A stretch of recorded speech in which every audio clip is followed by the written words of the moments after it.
The Joe Rogan Experience. How are you feeling about the President Trump?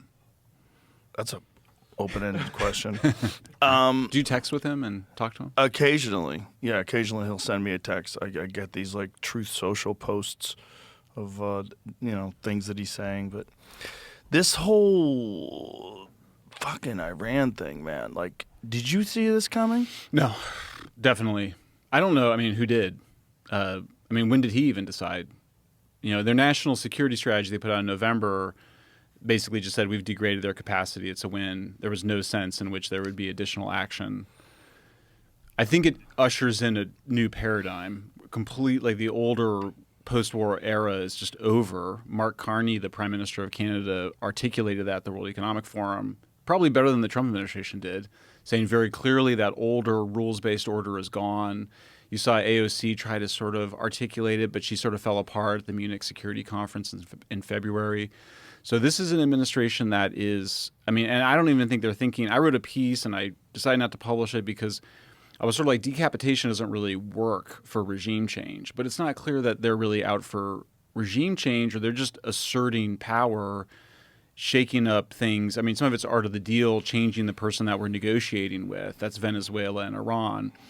Is it really going to change those regimes? I don't think most people don't think so, but I'm not sure that that's what they're going for. They're just going for an assertion of American power in service of American interests. And then what happens in Iran, what happens in Venezuela, I don't think they care that much about. At least they're not behaving as though they do. Well, neither thing made any sense to me. The Venezuela thing, look, they wanted him out forever. And he definitely stole the election to get in there in the first place, and he was a dictator. But at least that one was at least clean. They go in, kidnap him, get him out. This one's nuts. Like, and what's happening in Tel Aviv, it's hard to know what's real and what's not because there's a lot of fake video going around and a lot of weird posts on X. So it's, when I do peek in, it's hard to know, and you have to listen to Grok, and then Grok's dismantling a lot of the fake videos. Mm-hmm. What are the fake videos that you're thinking of? This is like Tel Aviv? fake videos of, like an insane amount of bombs dropping down on the city. But it seems like there's a massive amount of destruction in Tel Aviv. Yeah, I haven't checked in lately, but I'm assuming. Was that just today or? Yesterday? Yeah. Yeah. I think the president is. There's been some just, Rubio said something about how, we had to act because we knew that Israel was going to act anyway. And I think people interpreted, and then Netanyahu was in the White House a lot. I think this president has shown, whether you like him or not, and there's certainly things that I'm unhappy about and have criticized. But I think Trump is in charge. Like, he's making these decisions. There's nobody behind him. There's nobody pulling for all of that. The Russians or whoever, or the Israelis. It's just he's clearly. Elon gave him, $250 million, and he still, he didn't give him even the electric car credit. Like Trump is in charge. I think that's one of the big lessons from this. And I think that means that there's not a lot of like second order thinking here. Like, what's the move after that? He doesn't know. He's just acting. That's what's so wild about it, is that this older foreign policy establishment, which, was like, let the experts decide what the right foreign policy, all these think tanks, that's just gone now. It's just irrelevant in this presidency. And I don't think it'll come back. Like, if you get a Gavin Newsom or a President AOC, President who? I don't think, real? I think she, for a minute, before Munich, but I don't think it's going to come back. And I think that that's what the Prime Minister of Canada realized. I think that's what the Europeans are starting to realize, is that this is a completely different world that we live in than the one we lived in just a couple of years ago. Which just doesn't make any sense to me unless we're acting on someone else's interests, like particularly Israel's interests. Just didn't make any sense to me. Like, if they had supposedly dismantled their chances of making a nuclear bomb, whether or not that's true, it's so hard to know. He was unsatisfied, and just like he was like, I'm not getting anywhere in these negotiations, and I'm going to replace the person I'm negotiating with. It's just, turn over the table, like change things up. You're not getting anywhere. And you could say he was too impatient. Their view was the Democrats were too patient with Iran. They kept trying with Iran. They weren't giving them what they wanted. I'm not defending it. I'm just saying I think that's what explains it. They haven't done a very good job explaining it, because I think that it just sounds to some extent like what it is, which is that they're acting without they're sort of like, well, does it result in regime change in Iran? We don't know. They might say that we want that or whatever, but that's not ultimately. They're not acting on the basis of achieving regime change. But it just seems so insane based on what he ran on. I mean, this is why a lot of people feel betrayed, right? He ran on no more wars and these stupid, senseless wars, and then we have one that we can't even really clearly define why we did it. Well, but he said he's against endless wars. Well, they're running all against endless wars. Listen, man, they're all endless. Did you ever hear Rumsfeld talk about Iraq when it first happened? Tell me. They were talking about like 6 weeks. 6 weeks. Oh yeah, 6 weeks. Yeah, but they put that was ground force, and I know that they've not ruled that out. For me, that would be they have. They have not. Oh, my understanding is no, that they've not. Yeah, I thought you said and now. Yeah, have now. No. But they don't seem eager to go into. I mean, I criticize the Venezuela action because I sort of was like, how are you possibly going to run Venezuela? And then I think a little bit more time passed, and I was like, oh, they're not going to try to run Venezuela. Like that's not what this is. They just wanted to take over the oil. Yeah, and even there, I mean, the oil, it's not significant at any global level. It's hard. I don't even think it's really about the oil. I don't think it's about the oil. I don't think it's about the oil in Iran either. Well, the oil reserves are significant. It's just the type of oil and how to extract it is extremely difficult. Oh, it's the worst, Joe. It's in the like the big abundant reserves are in the Amazon. So you're talking about what a nightmare. It's super far away. It's terrible. You had a guerrilla conflict. If you had a guerrilla conflict break out around those oil facilities, I mean, it's already more expensive because you have to heat up that particular type of, it's really heavy oils. If you heat it up to get it out of the ground, then you have to heat it to transport. It's a total nightmare. And as a conservationist, I would say that would be the last place I'd want to see us getting oil from. There's a lot of other places that have oil. We shouldn't be going into the Amazon. So what, if anything, makes sense to you about this attack in Iran? I don't know that I'm not sure what I think of it. I mean, I don't like it. I mean, the whole older system was that you had this international, the Security Council would have to agree. The Congress would have to agree. That's all gone now. I mean, it's just a totally different. This guy is just acting. He says he's not getting where they want to get in the negotiations with the Iranians, so he says we have some leverage over you, and we're going to use it. Similarly, but clearly, Israel wanted this.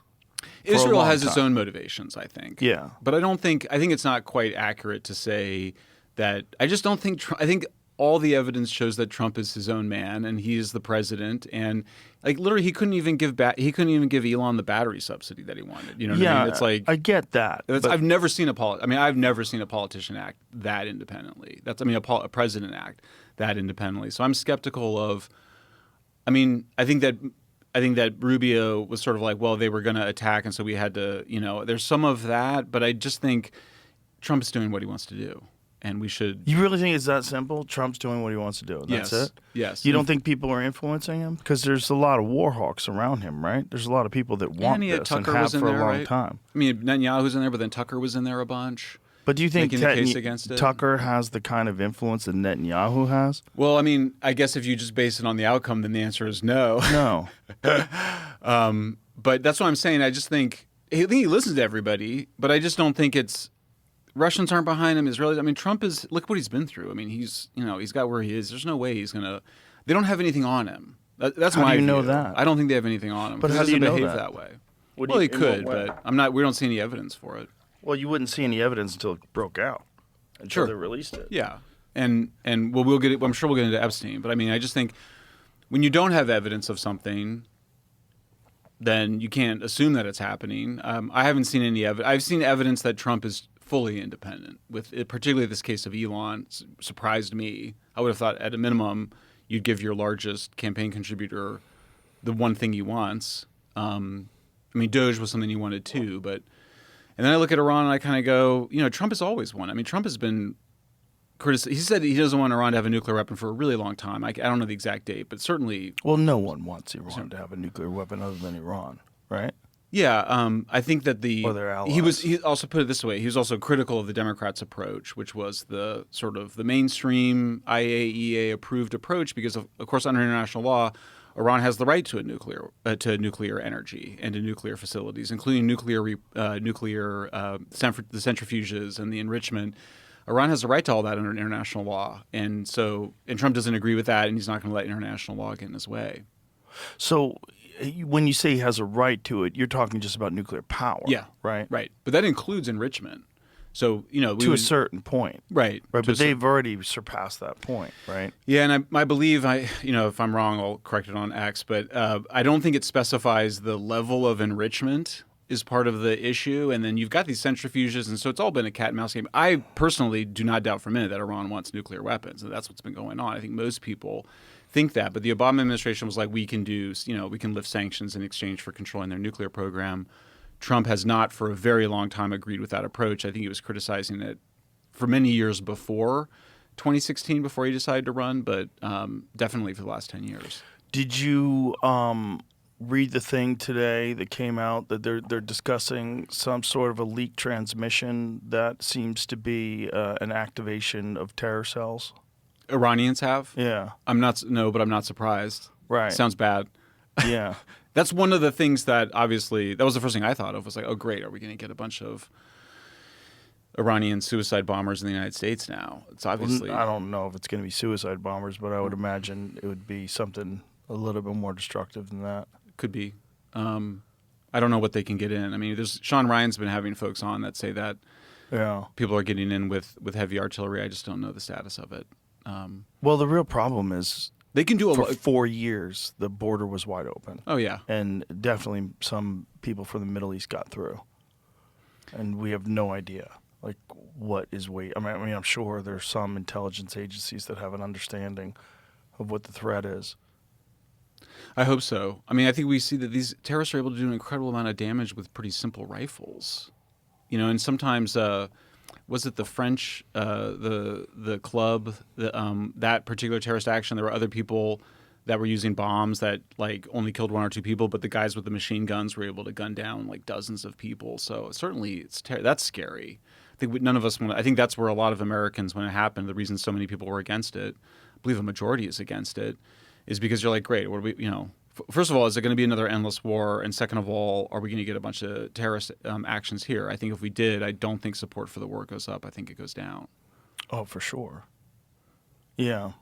I mean, it's just such a I mean, the whole situation internationally has been so tense already with what's going on in Gaza, with what's going on in Ukraine. It's like, and to add this to the pile, it's like, I mean, it genuinely feels like there's a real possibility that we might be entering World War III. What would that look like? I don't know. I never expected Iran to start attacking. They launched bombs into UAE, Dubai. I mean, where else? I think they expected that, though, right? I mean, it makes Iran looks pretty isolated. I mean, I will say, I was totally, obviously, maybe not obviously, but very much on the left and was opposed to all the stuff Reagan was doing. I remember even in the 80s. But it's like he really did.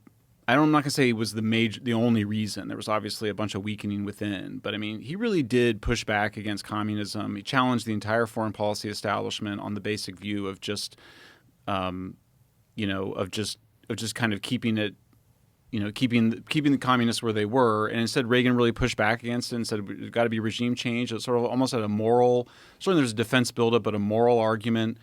And I think it had a big impact, and to bring down communism. So the Iranian, I'm obviously have very mixed feelings about it. The Iranian regime is just so evil and so awful that, you're every time you see videos of people taking these courageous actions, you're like, somebody bring that regime down. On the other hand, that country is the people of that country are pretty radical. And the Shah in 1979, I just spent last night watching all the old 60 Minutes from the 70s. They're amazing. But the Shah was really modernizing the country. There was a lot of wealth coming in. There was a lot more inequality. There was also a lot more state repression from his intelligence services. But the country was, full of radical Muslims who wanted, that when all that instability, they wanted to revert back to, a radical Islamist regime. And that's still... Now, I've seen other estimates to say that, the current regime is incredibly unpopular in Iran, but, how that works out, it's really hard to say. But there is something, I caution my own, I talk back to my own anti-interventionist instincts when I think about Reagan just being like, we're not going to do just containment strategy anymore. We're actually going to talk back to communism because people deserve to be free. And now, is everything better for, is everything fine in Russia? Maybe not, but I mean, communism was just awful, just a totally soul-killing, crushing, a giant lie. I mean, it's awful totalitarianism. So I think we have to kind of keep that in mind, and especially when you're in a moment of just such incredible chaos like we're in now. I tell my students, I'm like, you get to live through one of the most interesting moments in history, certainly in the last 80 years, because the entire paradigm where the United States had these allies and everything's going to go through the Security Council and we're going to try to make it to the UN and there's got to get agreements and all this stuff, that's just gone. I mean, it's gone to the part where they don't even, where you're kind of like, what's going to happen inside Iran? They're like, that's not our concern. We hope that there's an overthrow of the government, but we're not like going to necessarily commit to that.